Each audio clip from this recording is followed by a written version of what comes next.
Eto na nga mga idol, mag-uumpisa na nga ang series ng Lakers kontra sa Denver Nuggets sa Game 3 nga sa home court pa mismo ng LA Lakers. Pero nakahanda na si Nikola Jokic na depensahan ang kanilang corona. Alam naman natin na ang defending champion ay ang Denver Nuggets. Pero si Dervinham hindi pa basta-basta papayag na makukuha ang panalong ito. Ito na nga, sa umpisa pa lang nagbubuna ang mga fans at hindi na masaya sa ipinapakita ng Lakers. Kaya nga napapatayo na at napapamura na si LeBron James. Ito na, inumpisahan na ni LeBron James ang ratsada ng Lakers at meron na agad 2 slam dunk pa ang ginawa ni LeBron. At ito, sinalaksak na. Alley-oop, bang! At ito pa, si AD, naka-slam dunk din. Ito, fast break opportunity ng Lakers. Kaya naman, lamang na lamang ang Lakers sa first half. Happy si Snoop Dogg sa pinakita ng Lakers. Pero hindi basta-basta papayag si Aaron Gordon. Ito, 2 sunod din na slash ang kanyang ginawa.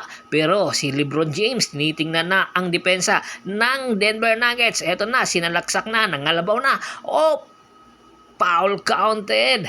Ito pa, another slash ng Lakers. Kaya naman pinag-isipan talaga. Time out muna ang Denver Nuggets. Nakikita na ng Denver Nuggets nasa Lakers ang momentum. Ito na, another slash ni Austin Reeves. Another again.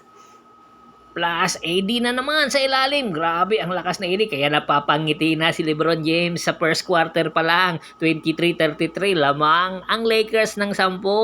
Ito na, nag-umpisa na si D'Angelo Russell pero hindi pa rin pumasok. Austin Reeves na naman.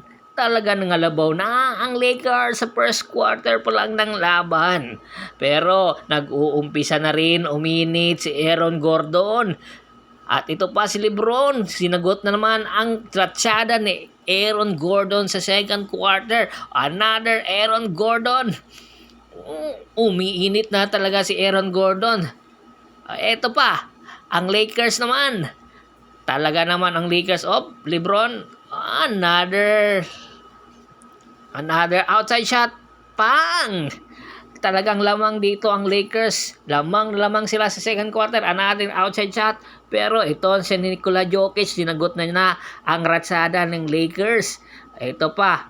Another fadeaway ni Gordon. Block shot. Talaga naman. Parang nanghihina na si LeBron. Another slash ng Lakers. Foul counted. Nasa Lakers pa rin ang momentum ng laban. Ito. Sinagot na naman ni Aaron Gordon. Si AD. Ito na naman, another slam ni AD. Talagang monster game. Ito para kay AD pero kaya bang ni AD tapatan si Nikola Jokic? Ito na, Austin Reeves. Another outside shot. Tuwang-tuwa na dito si Dervinham kasi lamang ang Lakers.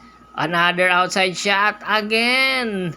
Oh my goodness, pero nagkaroon ng injury dito sa AD.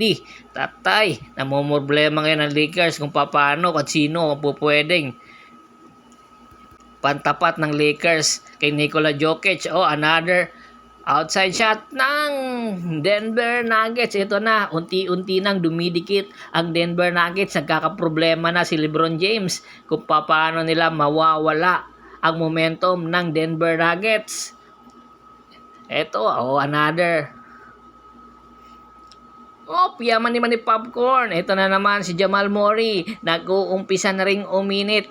Pero sinagot ito ni LeBron again. Talagang si LeBron lang talaga ang laging sumasagot sa ratsada ng Denver Nuggets. Kaya naman, hindi katakataka na mahihirapan talaga ang Lakers. At ito, nagkaroon ng injury si Jackson. 83-75, lamang na ang Denver Nuggets sa fourth quarter.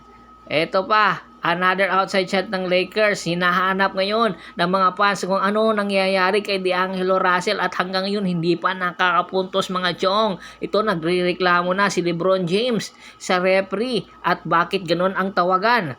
Sa nasabing laban, Nikola Jokic 24 points, 15 rebounds. Aaron Gordon 29 points. Napakagrabe ng ipinapakita. Ito na, another outside shot ng Lakers. Ito, pumasok. napatingin na lang si LeBron James sa mga fans dahil binubuo na sila. Eto, another outside shot. Oh my goodness, problemado na nga ang fans ng Lakers. Papaano na? Hanggang ngayon, masisiruhan pa ba sila sa home court? Ang tanong, makakabawi ba ang Lakers sa Game 4 sa susunod na laban na kung saan sa home court pa rin nila gaganapin, or mapupunta pabalik sa home court ng Denver Nuggets sa Game 5? Yan ang ating pakaabangan dahil nakatayo na ang mga fans ng Lakers.